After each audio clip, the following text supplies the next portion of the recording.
From fake eyeball tattoos to strategic silence, he built a whole brand on mystery, rebellion, and anticipation. But here's the thing, his rise wasn't accidental, it was marketing gold. Alkaline didn't just bust, he engineered his rise like a PR master.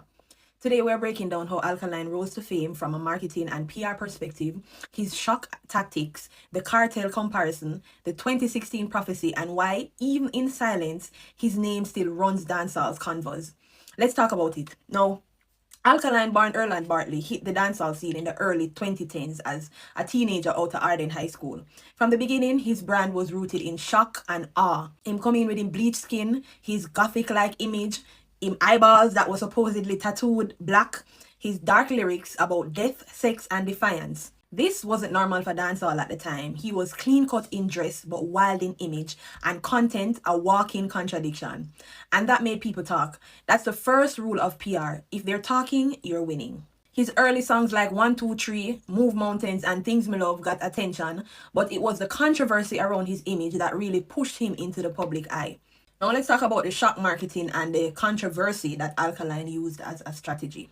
Let's call it what it was. Alkaline was a master of shock marketing.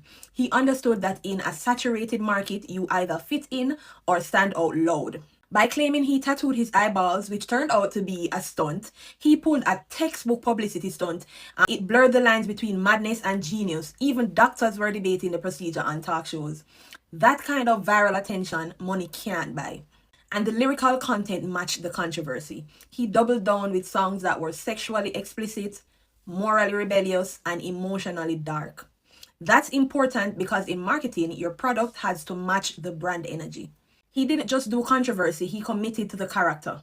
Now, one of Alkaline's smartest marketing plays was that he stayed campless. Him no go gully, him no go Gaza, him no go alliance. It was just vendetta. This was genius in a time when artists usually needed cosigns or to belong to a crew. Alkaline created his own identity and his own tribe. Vendetta became more than a slogan, it became a movement, merch, slang, fan pages, loyalty overall. This type of tribal branding builds what marketers call brand evangelism, where fans don't just consume your product, they preach your brand. And the mystery that made him magnetic, Alkaline was barely giving interviews. No vlogs, no oversharing, just music, mystique, and suspense. That's scarcity marketing 101. Now let's talk about Alkaline's comparison to Cartel, which was more of a marketing fuel and less of a threat. From day one, people said he's trying to be Cartel, and honestly, that worked in his favor. Think about it, Cartel is the goat of controversy and lyrical dominance. When people said Alkaline was like a goth Gaza, it made fans curious. It invited comparisons and controversy over who's better, and that's free promo. And I am probably one of the persons who is not afraid to say I am Gaza Vendetta. Say I am probably an endangered species because I think there's no way you can say Gaza and don't say Vendetta, and vice versa. The sounds may be different, but for the same reasons that we love Vybz Kartel is the same reason we love Alkaline. They both have solid music careers, they give us something to look forward to, and they keep us on our toes. But unlike some of Kartel's other musical kids, Alkaline never tried to be Kartel-liked. He leaned into the darkness but stayed stylistically his own. Plus, he avoided Kartel's fate. He never got arrested, he is never overexposed, and he never crumbled. That gave him an edge in my opinion. Now let's talk about the 2016 prophetic album rollout. Now here's where the marketing game for Alkaline got really elite. From as early as 2013, Alkaline was constantly referencing 2016 in interviews and lyrics. It was cryptic. Fans didn't know why, but he kept saying it over and over and over again. This created a future branding effect. When people keep hearing a year repeatedly, it builds subconscious hype. By the time New Level Unlocked dropped in 2016, people felt like they'd wait years for it. The album went #1 on the Billboard reggae chart, and by that time, the Vendetta fan base was locked in. He didn't just drop an album, he dropped a fulfillment of a prophecy. Then we had the visual branding and sound consistency. Alkaline had another smart move with visual branding. He stuck to the dark cinematic videos, the consistent cover art style. He controlled his image and didn't chase trends. He didn't do much collabs. We never see him really do one bag of collabs with other artists, which preserved his mystique and exclusivity. He gave his fans a world to buy into. From music videos to IG posts, his brand never broke character. It was consistent and controlled, just like one of them high-end luxury brandy. And musically, he never flooded the market like others. He dropped strategically, making each release feel like an event. Now Alkaline is in his reclusive era and he still has a loyal fan, a lasting fan loyalty. Now, let's talk about present day Alkaline. The man hardly posts, him hardly do no bugger interviews, him hardly dip on the blogs, no antics, but guess what? His fan base is still loyal. Why? Because Alkaline gave them more than songs. He gave them an identity, a movement, a belief system.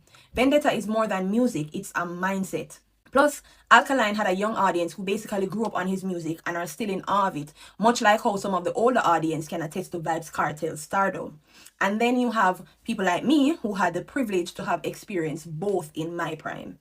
Yeah, and a lot of people will say, every time when I call Kartel name, I have to call Alkaline, and always I compare Alkaline to Kartel, and there's no similarities, right?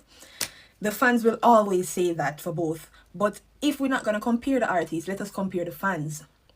Right? Because the two set of fans them we cannot deny have the same type of cadence. The two type of fans have this cult-like association to the artist. Them have this unwavering loyalty where not even constructive criticism. Once you call them artists name, them ears perk up. Kartel and Alkaline have the same type of fan base. You get what I say? And the same type of, the fans have the same kind of characteristics when you think about how them go hard for the DJ them. Because if you look on even now where Alkaline has become reclusive and you know some people are saying fall off and you need to go find a hit song and really blah blah blah. You still have Alkaline fans where I go say are the best whatever walk. And no other artist can come close to him. Kartel and Alkaline have the same type of fans. There's no way you can say, oh, I love Gaza, but you don't love Vendetta. Or you love Vendetta, but you don't love Gaza. Alkaline or Kartel, younger Gen Z brother. You know what I say? The two of them have the same type of temperament. The two of them have the same swag in terms of how they relate to the media and how they have created a lane for themselves in terms of how them make them fans feel about them. In a sense where you cannot deny that they have similarities for real. But Alkaline's older music still gets views because his name still trends when mentioned. And fans still act like him just bust yesterday. That's because his brand equity is still high. He made himself larger than the moment. And here's my final breakdown. Alkaline didn't just become famous, he marketed his way into history. Now let's recap. Him have the shock tactics, dependent brand building. He had the long-term album hype, 2016 New Level Unlock. We cannot deny it. Everybody will still talk about that for years past. He had the comparison PR with Kartel, and he had mystery and scarcity. That equals power. He may not drop as frequently as others, but the impact of his marketing playbook is undeniable. In the business of image, perception, and branding, Alkaline is a case study. UK right now that I just seen is sold out. For all who want to talk and say him this and him that and him need to go find a hit song. Him all song them a sellout show. Guys, tag a Vendetta fan who needs to hear this. Comment if you think Alkaline is still relevant or if the hype is gone. But one thing's for sure, Alkaline knew exactly what he was doing. Them may want me here, leave me alone, no like muck here. Just go fit do the job, I want me done get the fuck out of here. Me live me young life without no fear. And if me go away, tell my fans them no cry, no tear. Me legacy will never die, I swear. Never